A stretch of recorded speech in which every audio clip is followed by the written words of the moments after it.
नमस्कार मित्रों, मैं हूं डॉक्टर सुखीराम रावत और आप देख रहे हैं हमारे चैनल का वीडियो भाग 50।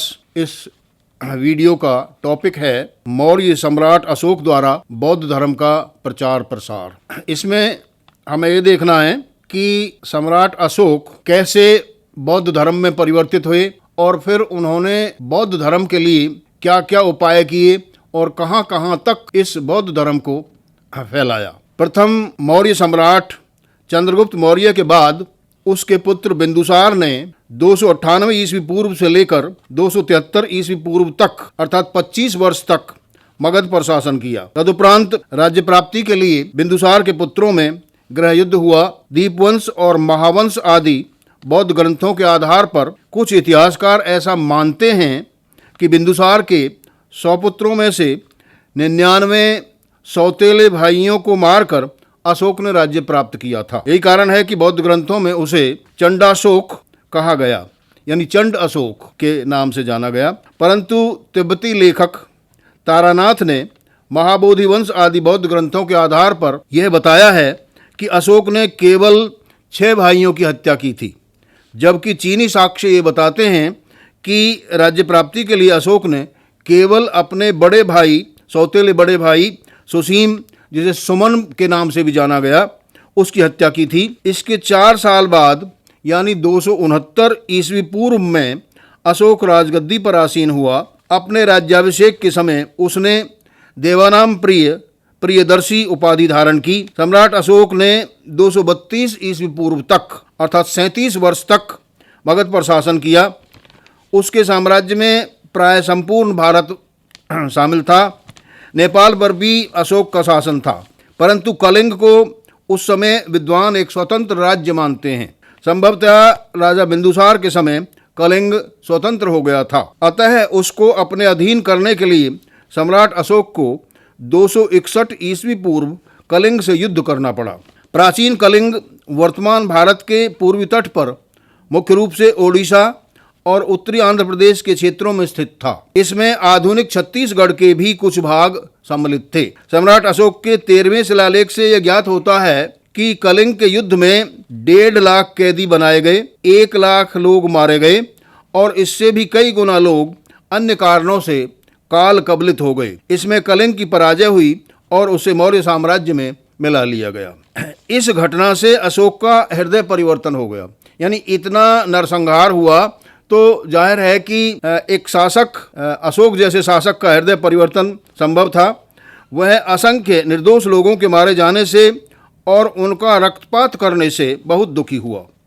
पश्चाताप और युद्ध के प्रति घृणा से उसका मन भर गया, अतः उसने निश्चय कर लिया कि वह भविष्य में साम्राज्य विस्तार के लिए युद्ध नहीं करेगा। अब वह रणभेरी घोष की बजाय धर्म घोष का समर्थन करेगा, यानी रण में जो नगाड़े और बिगुल आदि बजाए जाते हैं, बजाय वो करने के वो अब धर्म का घोष करेगा। यानी बुद्धम शरणम गच्छामि, शरणम संघम शरणम गच्छामि, धम्मम शरणम गच्छामि जैसे धम्म वाक्यों का जय घोष करेगा। बौद्ध ग्रंथ दीपवंश और महावंश के अनुसार अपने राज्याभिषेक के 9.5 वर्ष बाद अर्थात 259 ईस्वी पूर्व में न्यग्रोध नामक एक अल्पायु बौद्ध भिक्षु ने सम्राट अशोक को बौद्ध धर्म में परिवर्तित किया।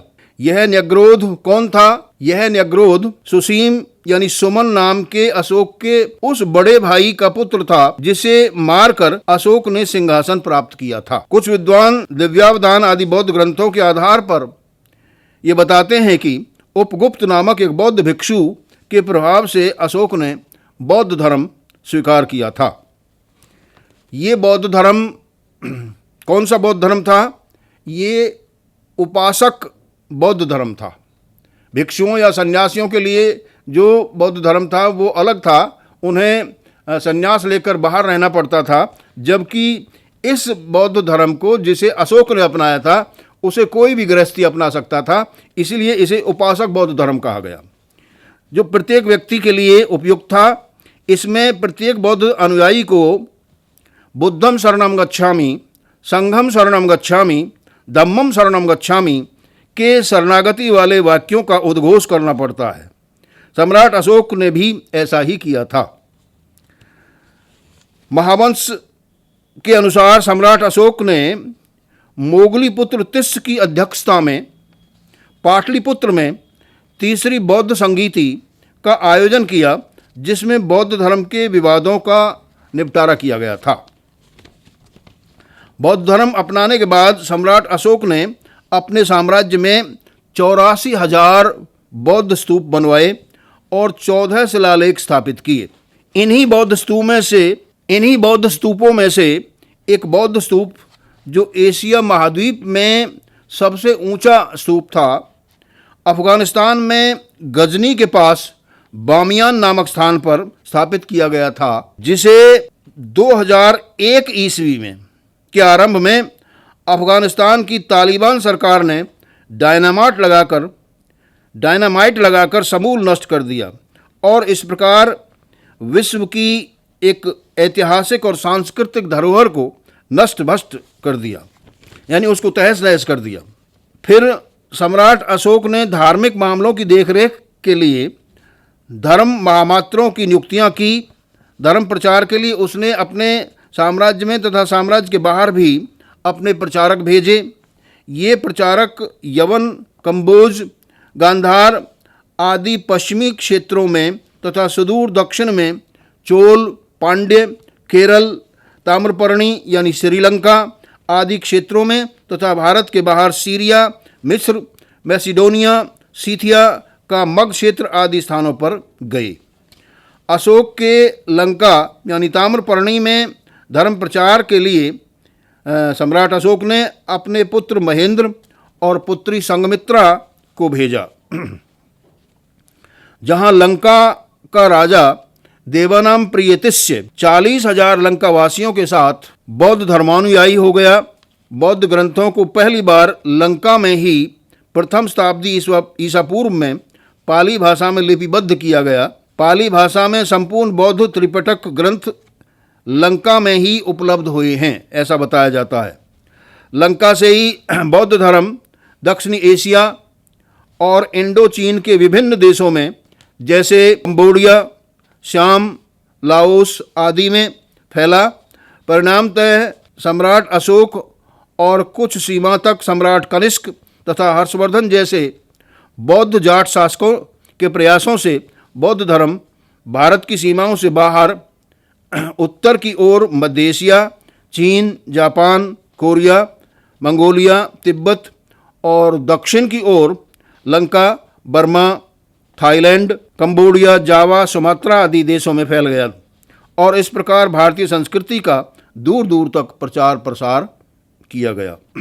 अशोक के दूसरे और सातवें स्तंभ के लेख के अनुसार बौद्ध धर्म के निम्नलिखित मुख्य तत्व माने गए हैं। वो कौन से तत्व हैं? अपासी नव। पहला तत्व है अपासी नव, जिसका अर्थ होता है पापहीनता, यानी पाप नहीं होना चाहिए। दूसरा है बहुकयान। बहुकयान का मतलब है बहुकल्याण, सभी का कल्याण किया जाए। तीसरा है दया, अर्थात जीवों के प्रति दया और अहिंसा का भाव रखा जाए। चौथा है दान, अर्थात जो पात्र व्यक्ति हैं उनको दान किया जाए। पांचवा है सत्य आचरण, यानी हमेशा आपका आचरण व्यवहार सत्य पर आधारित होना चाहिए। छठा शौच, अर्थात शरीर, वचन और विचार की पवित्रता रहनी चाहिए। मार्दव, अर्थात नम्रता और मृदुता रहनी चाहिए सभी के साथ। और आठवां है सत्कार्य, अर्थात अच्छे कार्य। इनके अलावा अशोक के 11वें शिलालेख के अनुसार लोगों को ये कार्य भी करने चाहिए: माता पिता की सेवा, गुरुओं का आदर, मित्रों, परिचितों, संबंधियों, ब्राह्मणों और श्रमणों के प्रति उचित व्यवहार तथा उदारता, सभी प्राणियों के प्रति आदर भाव एवं संयम। और पांचवा है पशु हिंसा का त्याग। इनसे अशोक के धम्म के दो पक्ष उजागर होते हैं। पहला पक्ष है निषेधात्मक पक्ष, जिसमें उग्रता, निष्ठुरता, क्रोध, अभिमान, ईर्ष्या जैसी कुवृत्तियों से बचने के लिए कहा गया है। तथा दूसरा पक्ष है व्यवहारिक पक्ष या सकारात्मक पक्ष, जिसमें से सभी नैतिक आचरण वाली बातें आ जाती हैं। अशोक के धम्म में रूढ़िवादिता, जटिल कर्मकांड और धर्म की ज़्यादा बारीकियों से परे नैतिकता और आचार विचार की ऐसी शिक्षाएं हैं जिनका बहुसंख्यक लोग आसानी से अनुशीलन कर सकते थे। यही कारण है कि भारत में, खासकर पश्चिमोत्तर भारत में, जाटों ने इस सीधे, सरल तथा कल्याणकारी बौद्ध धर्म को अपना लिया, जिसके फलस्वरूप जाटों को बहुत से विद्वानों द्वारा प्रच्छन्न बौद्ध कहा गया है। प्रच्छन्न बौद्ध का मतलब क्या है? यह कि छुपे हुए रूप में अर्थात गुप्त रूप में ये लोग बौद्धों के सरल आचार विचार वाली जीवन शैली जीते हैं। ऊपरी तौर पर जाट, चाहे वो हिंदू हो, सिख हो, ईसाई हो, मुसलमान हो, यहूदी हो आदि किसी धर्म का अनुयायी हो, परंतु भीतर से यानी दिल की गहराइयों में वह रूढ़िवादिता, अंधविश्वास, जटिल धार्मिक क्रियाकलाप, तर्कहीनता आदि नकारात्मक प्रवृत्तियों से परे बौद्धों के सरल और आडंबर रहित आचार विचार वाला जीवन जीता है। यानी उसे नकारात्मक प्रवृत्ति छोड़कर जो इसकी सकारात्मक प्रवृत्तियां हैं बौद्ध धर्म की, उसमें जीवन जीता है। अब उसे इन्हीं कारणों से विद्वानों द्वारा प्रच्छन्न बौद्ध कहा गया है। तो मित्रों, आज के इस वीडियो में बस इतना ही। उम्मीद है कि आपको ये पसंद आया होगा। यदि आपको ये पसंद आया है तो इस वीडियो को आप सब्सक्राइब करें, ज़्यादा से ज़्यादा शेयर करें, कमेंट करें। बहुत बहुत धन्यवाद। बंधुओं, यदि आपको पलवल के प्राचीन शहरों और गांवों की अधिक जानकारी चाहिए, उनका विस्तार से इतिहास चाहिए कि कैसे इनके नाम पड़े और किन्होंने इनके नाम रखे, वो लोग कहाँ कौन थे, कहाँ चले गए, ये सारी जानकारी हमने इस पुस्तक में दी है। यदि विस्तार से आपको ये जानकारी चाहिए तो हमारे फोन नंबरों पर आप इसे ऑर्डर कर सकते हैं। आप जहाँ कहीं भी हैं, आपके घर पे ये पुस्तक भेज दी जाएगी।